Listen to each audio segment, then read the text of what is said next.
So I suppose there's a few questions coming in there, and again, Josephine, if you want to fire up questions there, if I haven't got anything. I'll start off with an easy one there, just a couple following through maybe from last night's webinar. Under the Women Farmers Scheme, if a woman starts farming after 2022, is she eligible for the Women Farmers Scheme once the cert is completed? Yes, she is. Once she has the educational qualifications, she will then be eligible for the Women Farmers Scheme. Okay. And even once she started the education, isn't it? Yeah, once she started it, the payment of the 20% top up will be delayed until the education has been completed. She will be able to apply once she started the training. Okay. Then just around the application process, I suppose on the Tillage Capital Investment Scheme, when did it open? I suppose then the tab, if the tab isn't showing. The investment scheme. The scheme is open a couple of weeks now, I think. Yeah, it's been open about 2 to 3 weeks now, the Tillage scheme. So you should be able to see the applicant tab. If you don't, contact the department and we can look into why you're not seeing it. Okay, then on the authorization forms, just there's a bit of a lag on the turnaround. I guess all I can say on that is we turn them around as quick as we can at the moment. It's TAMS 3 is a new scheme, so we do need new authorizations for that client advisor interaction again. Time to approval, again, once the scheme, the tranche closes, we'll aim to process them as quick as possible. I think the turnaround we had in TAMS 2 was 3 months to approval. So again, we'll be working as fast as we can to do it. The mobile items, then just to clarify, I suppose the decision on when they can purchase mobile items. Once you can purchase mobile items once you've actually submitted an application. You need to submit the application and then can purchase the mobile equipment. If you don't, it is at the farmer's own risk. If they don't get approval, there will be no payment for the mobile equipment. So it is that consideration, but it is possible to purchase and pay for it in full once the application has been submitted, and they don't need to wait for full approval. Okay. Then on the farm safety scheme, if a farmer is replacing cattle slats, can they be replaced with sheep slats? That is possible to do. I suppose the building, it's strongly recommended that sheep and cattle are not housed together in the one building. But if you're converting a cattle house to sheep, yes, that is possible. There will probably be some additional work in terms of putting in supports for the plastic sheep slats, which wouldn't necessarily be there for the concrete cattle slats, but that will depend on the dimensions of the tank. But it could be done. Okay. And, yeah, there won't be any payment for changes of barriers or anything like that in the house, though. Okay, so it's specific to the slats themselves. Yes. Okay, then another sort of specification related one in relation to on-farm roadways. Can a home source gravel or sand be used? It can be used. There won't be payment for the actual gravel itself in that case, but it can be used. Okay, another eligibility one. Pig farmer applying, can they apply for the less? The difficulty for less is that there's already a legal requirement. Pig farmers use less equipment for spreading slurry. I just want to check which year that legislate requirement came in, whether it's this year. So possibly for this year, but I'll have to just double check that. Dermot or Brian, you might have a bit clearer on that one. Have to check as well, Robert. I'm not sure. I think we're okay for this year, but we'll have to check. Yeah. I suppose the key point is once something becomes legal for a sector, we just have 1 year that we can apply TAMS for. After that point, the legal requirement is implemented. Then regarding the new requirement there, Dermot, for geotag photographs, are they required for mobile equipment? Yeah, yes, yeah. And again, that's hopefully where we'll be able to take them in the farmyard. But if we can't do it in the farmyard, we can hopefully designate a parcel on the property or the holding, but we need to clarify that ourselves with AgriSnap and with the AgriSnap people. Okay, so there'll be some further, the principle it's required, and we'll be clarifying the details of the location. Yeah. I mean, if it so happens that a piece of mobile equipment doesn't have a farmyard where we can associate it, then if there's no, we'll try and get another. Is it possible for us to designate a different parcel beside the farmyard, for example? Okay. Then, or if it could happen to be in a different county or a different area altogether, you know, if there's an out farm, a significant difference from the actual farmyard, then it mightn't make sense to tramp all the way across half a province to take a photograph. We'd be happy to take it in the outlying farm if we had that reference blipped there. Okay. Then a young farmer in a registered farm partnership, do they qualify for the 60%? Yes, they can for the 60% for the first 90,000, and then the balance of the up to 160,000 will be paid at 40%. Assuming there's only one young farmer. Okay, then just regarding the processing of files, are all files processed at headquarters before being issued to the local office? Maybe yes. They have to be because they have to be processed at HQ before they can run the ranking and selection, which has to be run then before they are issued to the local offices. Yeah. So all sub schemes are taken at the same time. Yes. Okay. They're just running down through the questions here. I just need a minute. But maybe if Pádraig or Tom wanted to just highlight, what are the main issues that you come across in the local office there of just, I suppose, simple steps that can be avoided easily? Pádraig, maybe if you want.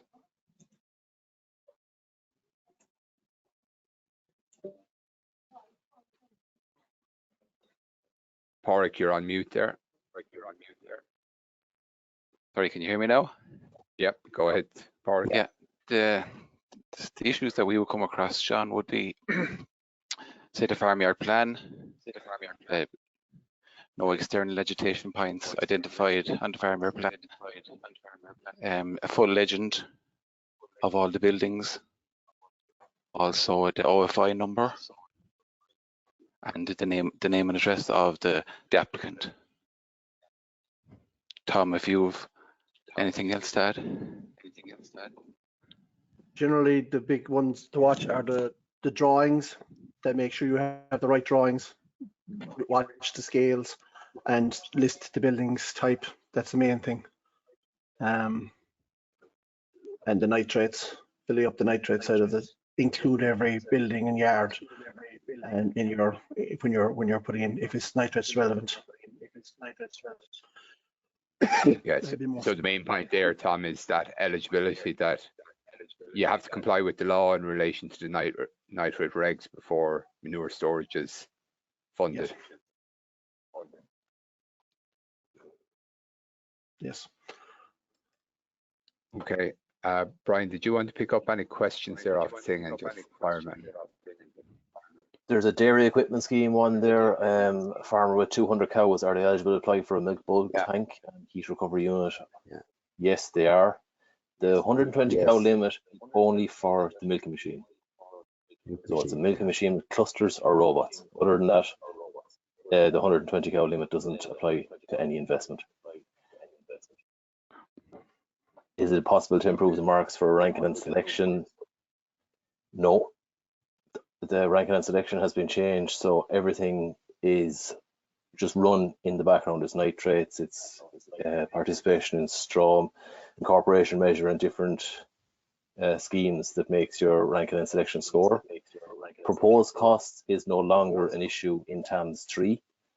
We'd advise or have to say that you could fill in the same as the reference cost.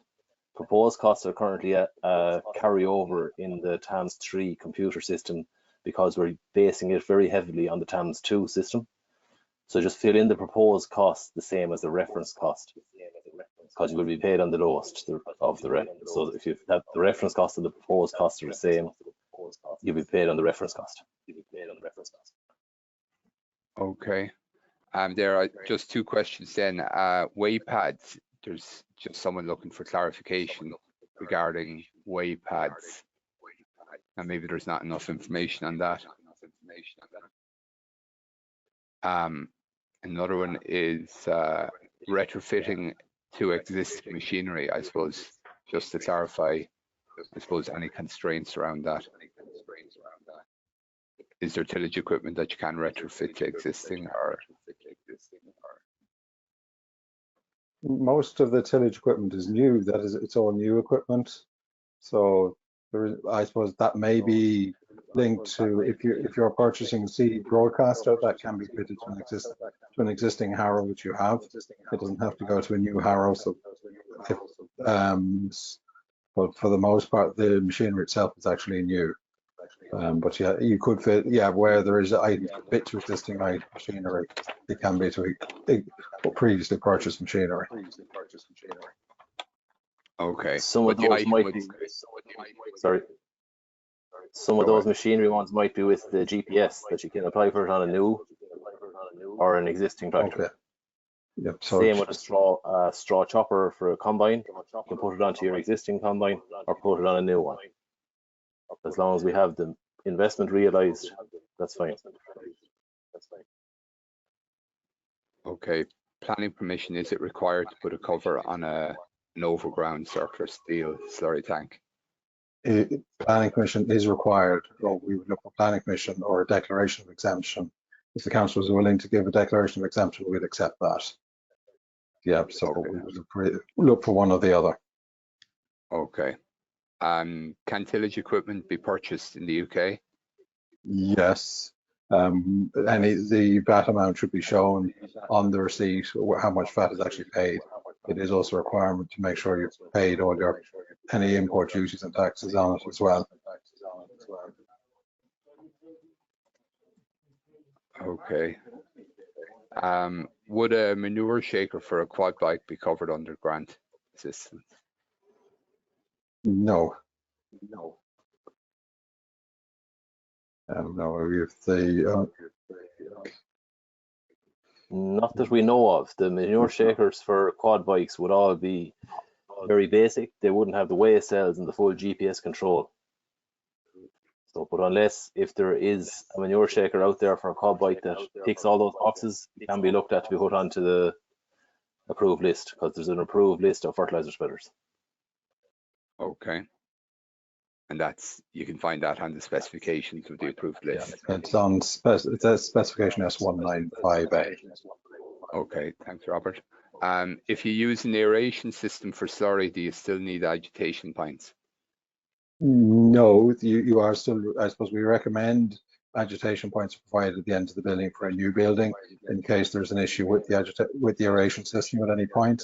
You will need to provide slurry extraction points to extract the slurry from the tank, and they must be external extraction points. Okay. What animal numbers are used for the nitrates check?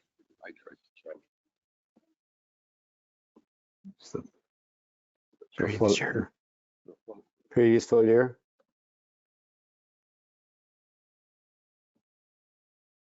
Do we want to come back to that one? It's really it's the full animal, your animal numbers for the previous year, so it's the same as would be previous used full year, yeah. by nitrates division. So is your nitrates relevant? All bovines and then sheep as well. So it's a last complete year. Okay. I suppose someone looking for direction to where they'd find a list of exactly which mobile equipment is covered under TAMS. This is the first time applicant. The full list of equipment, be it fixed or mobile, is at the end of each scheme, but also on the TAMS website there is a full list by scheme of Excel spreadsheet list by scheme for all the investments indicates whether they're mobile or fixed and whether or not they need planning permission. Okay. Is the additional 10% slurry storage just required for milking equipment? Yes, it's just the milking equipment again. Yeah. Otherwise, you have to comply with the legislation first.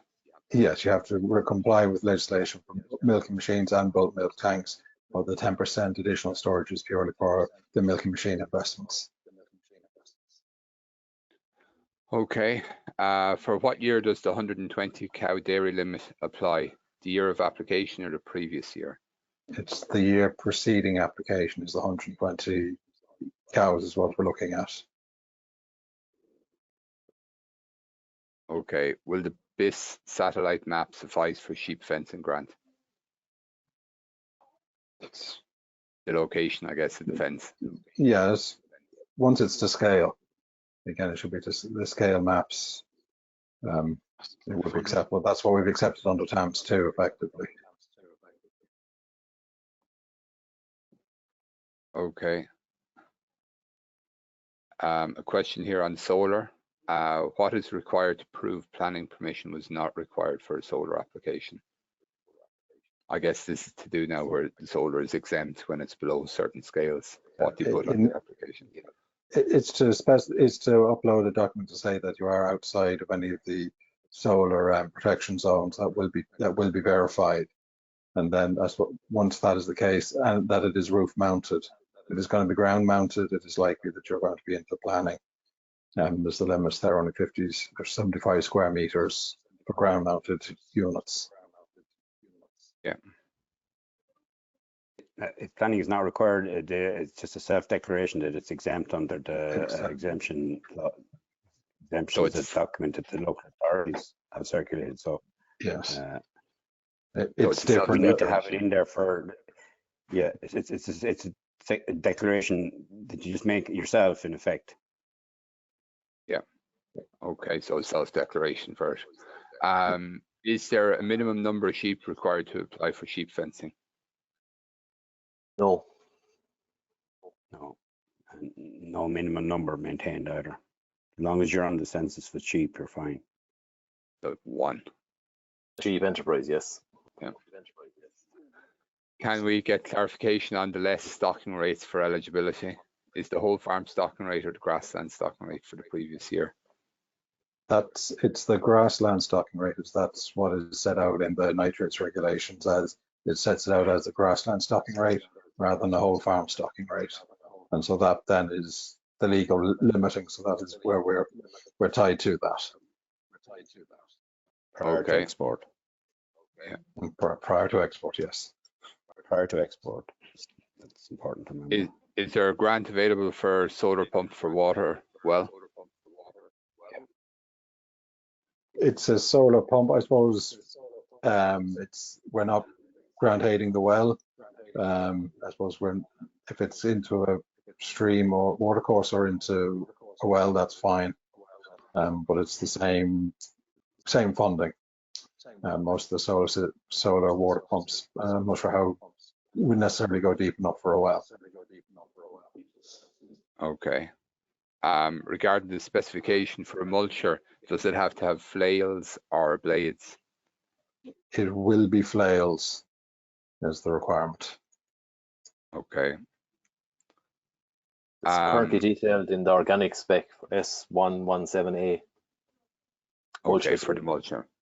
Yeah, and be the same specification carried out to 195. There is an approved list for slurry bags that was approved to contractors. When will it be updated? It's the slurry bags are in a gym membrane line store. So the contractors will be listed on S126A. And there's one contractor has been accepted. There's 2 currently in the process of looking to get accepted. They are updated as and when needs be. Okay. Tom, there on the fencing, what's the scale for the map there? 1 to 5,000 is the minimum. Is not greater than that, or a BIS map. Okay. But you have to show the LIPIS numbers for the parcel. Yeah. Does water harvesting require planning permission? Again, it does require either the declaration of exemption or planning permission for the tanks. I'm just check that. So for the tanks for water harvesting do. The rest of the works, the actual filters and drains, they do not require planning. But the precast tanks, they do. It's either a declaration of exemption again or full planning permission, depending on the size of the actual tank. Okay. Then a question there on a farmer that qualified for a young farmer under TAMS 2, could they still qualify as a young farmer under TAMS 3? Yes. Yeah. It's now Yes. 5 years is set up under qualification. Yeah. Is So the 5 within years. 5 years. Yeah. And under 41. Okay. Is solar pump considered mobile equipment? Yes. Yes. Yes. Yes. Is there an approved list for farm camera suppliers? No, there isn't. Not yet. It's not. Not yet. Not currently intended. Spec has been worked on. Okay. Sorry, John, I just wanted to go back there to mention there was one question there from Martin Doyle on TB.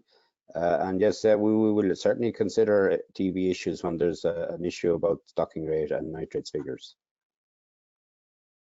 Okay. Okay, I think we've about covered the majority of them. There's one or two maybe very specific ones that we'll come back to separately.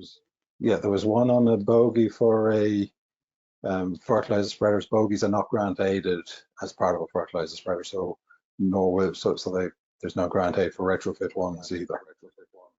It's just costed as a mounted fertilizer spreader. Yeah. Then just a last question there maybe before we finish up. The 10% extra slurry storage for investments in dairy parlours, do you need planning permission for the 10%? Yeah, you'll need planning permission for your slurry storage, yes. If you can get grant aid, if you apply for the grant aid for the slurry storage first and then apply for your milking machine, yeah, you would need planning permission for putting in that storage. Okay.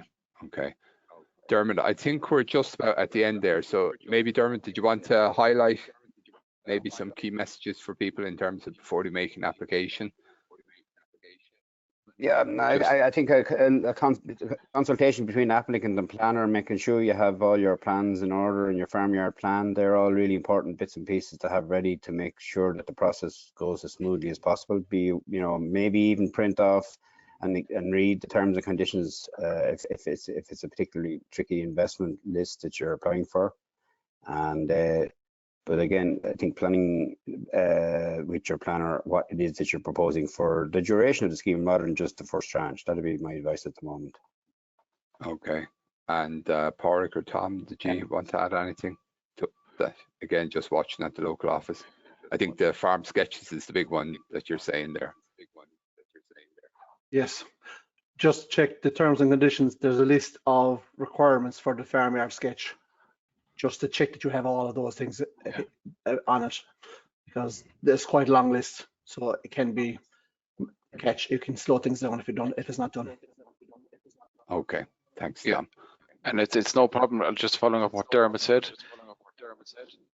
It's it's a good idea if the applicants do print off the terms and conditions, so they know exactly what is involved in completing the TAMS grant specification. Okay. So with that, maybe I'll thank our speakers and panelists there for their engagement today. I think we've had a good discussion on the Tillage Capital Investment Scheme and young farmers. This recording will be available in the next day or so to look back at on the department's YouTube channel. So again, it's a useful resource that's there. So with that, maybe I'll just close the meeting. And again, thanks to all the speakers and panelists.